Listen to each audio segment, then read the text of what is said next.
ఎమ్మెల్యేలు చెప్పిన ప్రతి పని చేయడం సాధ్యం కాదని నిబంధనల మేరకే నడుచుకుంటామని గుంటూరు నగరపాలక సంస్థ కమిషనర్ పులి శ్రీనివాసులు అన్నారు. నగరంలో రోడ్లపై గుంతలు పూడ్చడం లేదని ఎమ్మెల్యే గల్లా మాధవి చేసిన ఆరోపణలపై కమిషనర్ స్పందించారు.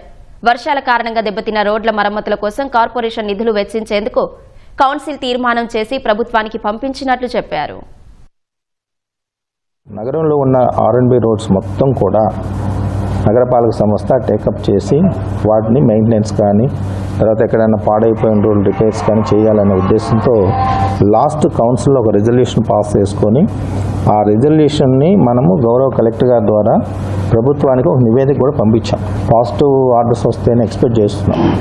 అవి వచ్చినప్పుడు మనము వాళ్ళ దగ్గర నుంచి టేక్ ఓవర్ చేసి అప్పుడు GMC జనరల్ ఫండ్స్ నుంచి ఆ రోడ్స్ అన్నీ కూడా పాడైపోయిన రోడ్స్ బాగు చేసుకోవటం, గౌరవ ఎమ్మెల్యేస్కి ఇవ్వాల్సిన ఇంపార్టెన్స్, వాళ్ళకి ఇవ్వాల్సిన మర్యాద ఎప్పుడు కూడా కార్పొరేషన్ నుంచి తగ్గలేదు. అడిగినవన్నీ మనం చేయలేం, కొన్ని నేను చేయలేను, చట్ట ప్రకారం నాకు కొన్ని లిమిటేషన్స్ ఉంటాయి కాబట్టి అవి చేయలేనప్పుడు కొంచెం చిన్న ఉంటాయి కాన్ఫ్లిక్ట్స్. ప్రైవేట్ స్థలాల్లో పెట్టుకోవడానికి ప్రభుత్వ నియమ నిబంధనల మేరకు అనుమతులు తీసుకొని పెట్టుకోవాలి. అంతేగాని మాకు ఇక్కడ స్థలం ఉంది కాబట్టి మేము పెట్టుకుంటాం.